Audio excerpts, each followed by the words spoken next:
ಎಲ್ಲರಿಗೂ ನಮಸ್ಕಾರ. KS main exam date announce ಆಗಿದೆ. ಮೇ 3, 7, 5 ಮತ್ತು 9ರಂದು ಪರೀಕ್ಷೆ ಅಂತ ಹೇಳಿದ್ದಾರೆ. ಸೊ ನೋಡೋಣ ಬನ್ನಿ. ಗೆಜೆಟೆಡ್ ಪ್ರೊಫೆಷನರಿ 384 ಹುದ್ದೆಗಳ ಒಂದು ನೇಮಕಾತಿ ಏನಿತ್ತು ಅದು ಆ ಎಕ್ಸಾಮ್ ಪೋಸ್ಟ್ಪೋನ್ ಆಗಿತ್ತು. ಆ ಎಕ್ಸಾಮ್ನ ಮೇ 3, 7, 5, 9ರಂದು ಮುಖ್ಯ ಪರೀಕ್ಷೆ ನಡೆಸಲು ಕೆಪಿಎಸ್ಸಿ ನಿರ್ಧಾರ ಮಾಡಿದ್ದಾರೆ. ಡಿಸೆಂಬರ್ 29ರಂದು ನಡೆದ ಪೂರ್ವಭಾವಿ ಮರುಪರೀಕ್ಷೆಯಲ್ಲಿ 1.15ರ ಅನುಪಾತದಲ್ಲಿ ಮುಖ್ಯ ಪರೀಕ್ಷೆಗೆ ಅರ್ಹರಾದ ಅಭ್ಯರ್ಥಿಗಳ ನೋಂದಣಿ ಸಂಖ್ಯೆಯನ್ನು ಕೆಪಿಎಸ್ಸಿ ಈಗಾಗಲೇ ಬಿಡುಗಡೆ ಮಾಡಿದೆ.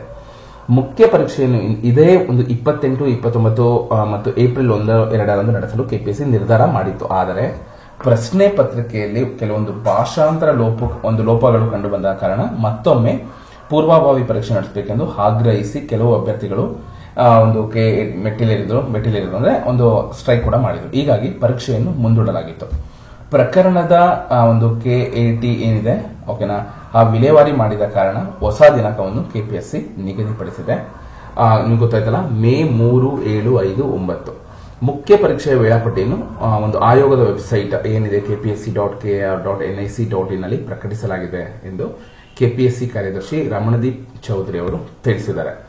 ಓಕೆನಾ. ಸೊ ಇದೇ ರೀತಿ ಒಂದು ಹೆಚ್ಚಿನ ಮಾಹಿತಿಗಾಗಿ ಒಂದು ಲೇಟೆಸ್ಟ್ ಅಪ್ಡೇಟ್ ಕೆಪಿಎಸ್ಸಿ ಮಾಹಿತಿ ಆಗಿರ್ಬೋದು ಅಥವಾ ಗೌರ್ಮೆಂಟ್ ಲೇಟೆಸ್ಟ್ ಅಪ್ಡೇಟ್ ಆಗಿರ್ಬೋದು ಎಂಪ್ಲಾಯ್ಸ್ ರಿಲೇಟೆಡ್ ಒಂದು ಈ ಮಾಹಿತಿಗೆ ನನ್ನ ಯೂಟ್ಯೂಬ್ ಚಾನಲ್ ಇನ್ನೂ ನೀವು ಸಬ್ಸ್ಕ್ರೈಬ್ ಆಗಿಲ್ಲ ಅಂದ್ರೆ ದಯವಿಟ್ಟು ಸಬ್ಸ್ಕ್ರೈಬ್ ಮಾಡ್ಕೊಳ್ಳಿ. ಇದೇ ರೀತಿ ಸಪೋರ್ಟ್ ಮಾಡ್ತಾ ಇರಿ. ಏನಂತ ಹೇಳ್ತಾರೆ ಅಂತ ಕೆಪಿಎಸ್ಸಿ ಏನು 2025 main exam date has been announce. The exam is going to be conducted 3rd, 5th and 7th and 9th May. ನಾನು ಅವಾಗಲೇ ಹೇಳ್ತೇನೆ. Earlier, the main exam was scheduled to be held from 28th March and 2nd April 25, but the application window for the same was open from 27th February to 13th March.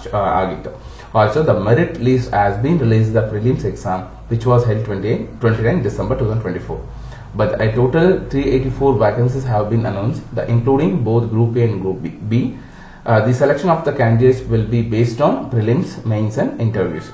Each year, the KPSC Exams Administrator of Karnataka, Administrative Service ಏನಿದೆ KS, the exam to be fill vacancies post under Karnataka government ಅಂತ ಹೇಳಿದ್ದಾರೆ. ಓಕೆನಾ. So ಯಾರೆಲ್ಲ ಒಂದು KPSC student ಇದ್ದಾರೆ, ಒಂದು ಏನಾದರೂ ನಿಮಗೆ ಮಾಹಿತಿ ಬೇಕು ಅಂದ್ರೆ ನನ್ನ ಯೂಟ್ಯೂಬ್ ಚಾನಲ್ನ ಸಬ್ಸ್ಕ್ರೈಬ್ ಮಾಡ್ಕೊಳ್ಳಿ.